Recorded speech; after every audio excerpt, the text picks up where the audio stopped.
The president down in Florida taking to Twitter this morning, touting the booming economy while slamming Democrats is doing nothing on immigration, tweeting, "Yesterday was a big day for the stock market. Jobs are coming back to America. Chrysler is coming back to the USA from Mexico, and many others will follow. Tax cut money to employees is pouring into our economy, with many more companies announcing American business is hot again." He also tweeted, "The Democrats are all talk and no action. They are doing nothing to fix DACA. Great opportunity missed. Too bad." And we are back with our talk radio panel from left to right on your television screen. Andrew, David, Tammy, and Rick. Nice to see you all. Thanks for being here. Good to be here. Andrew, you read this as a negotiating tactic, or is the president actually pulling a potential DACA deal off the table? Well, the Democrats, if they were so concerned about it, could have done it in 2009 when they controlled the House, the Senate, and the White House. They've since lost the House, lost the Senate, lost the White House, and lost the majority of states. So why should the president negotiate their way? Shouldn't they be negotiating the president's way, because he represents the majority?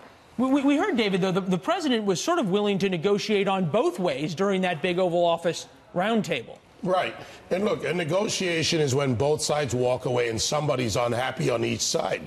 The president has said, come to the table. Andrew's right. The Democrats have had the opportunity to do this. They don't want to do it because it's a wedge issue. You continually paint the other party as this, as racist, as xenophobic. Look at what Nancy Pelosi and Chuck Schumer are doing. Look at Luis Gutierrez. Look at all the others, Julian Castro. They're leading a narrative. The president wants to lead a solution. And by the way, he gave it back to Congress. That's the constitutional responsibility. That's where it stands. And the president, frankly, he's followed the Constitution. Newt Gingrich had an interesting soundbite about just that issue, David, that you were talking about, the identity politics. We'll roll that, get Tammy to react. Over here is a left-wing corrupt establishment which sincerely sees this entire fight as a function of identity politics. Over here are the rest of us who are thinking, you know, a lot of these ideas are really weird. This is really a definition of life and death. We're in an identity fight in which if we win, they disappear. If they win, we disappear. Tammy, quickly. Look, I don't think that anybody's going to be disappearing here. Everybody feels that this is an existential issue. The fact of the matter is that this blew up on the Democrats. They thought this was going to be a bomb for this new Republican president in dealing with it. I think President Trump's handled it well. He was willing to deal with them. Jennifer Palmieri at the Center for American Progress said that they've got to be able to deal with this in order for their electoral prospects for this year to be good, and they're not dealing with it well. They need it to exist because they can't deal with the other policy issues. In the meantime, though, they're not really making any headway, and they think it's going to blow up on the Republicans. They're wrong.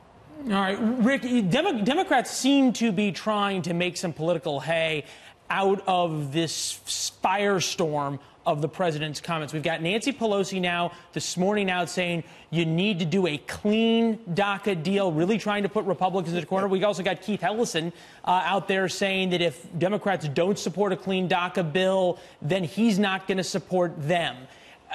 Overplaying their hand here? Well, I mean, look, I think we can all agree, sitting here, there's not going to be a clean DACA bill. I do have to say, though, I think the president missed an opportunity. The bipartisan bill that was agreed upon 2 days ago, the one that was taken to the president, the one that he indicated in the morning when he heard the terms that he was favorable to, but somebody else got to him in between, that would have been... The reporting on that is not all that final. Well, actually, I've talked to my sources, and they're pretty confident about it, but who knows? Yeah, but why make a bad deal? Let me finish. So there was an opportunity there, and he got his wall funding.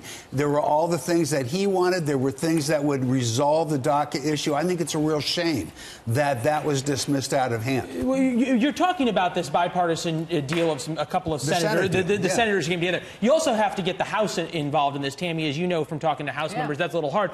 The wall funding here that was in this bill would have basically provided a doorknob for the wall. This was not funding for the entire wall. He didn't ask for it. He asked for funding to get started he asked for $18 on planning billion. And construction. Yeah, look, it's funny how when we talk about the Dreamers and the fact that the CBO says that's going to cost us $26 billion over 9 years and nobody breaks into a sweat. But with the wall, it's suddenly a big issue and you can't do it.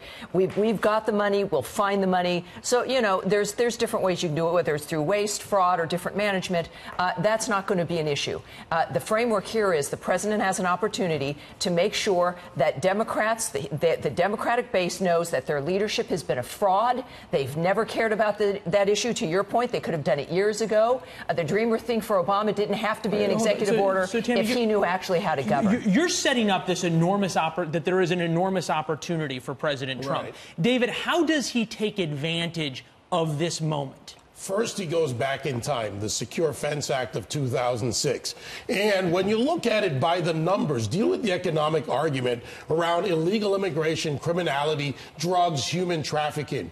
If it costs $18 billion, let's say it costs $50 billion for the wall, but you're spending $300 billion a year as a country on it. You add the security aspect. Now you've got economics and security together. Democrats are hypocrites. They voted for stronger border security. They voted for physical barriers. They're simply objecting because it's Donald Trump, and they're about to lose their wedge issue because they've attacked Republicans, and Republicans, frankly, have been squishy fish on the issue. Now you've got a president who says, you want to fight?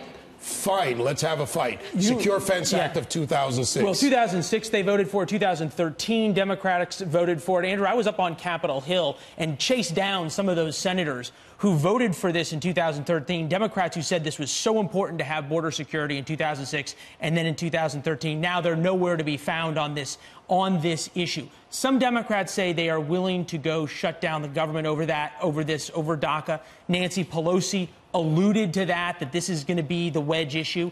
Is that a win or a lose for Republicans? Have you ever seen the Democrats? No, for Republicans. For Republicans, it's a win. Have you ever seen the Democrats threaten to shut down the government until the VA is fixed? When was the last time American citizens got a carve-out in federal law like they want to give to the non-citizen?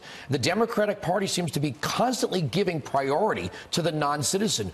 We are the people, the citizenry. Now, if we want to talk about a piece of legislative action that is passed through Congress, signed by the president, constitutional, that's great, but that's not what we're talking about here. All right, gang. Great discussion as always. And as you guys all point out, there's a lot of opportunity for both sides here. See if any of them capitalize on it. Thanks, gang.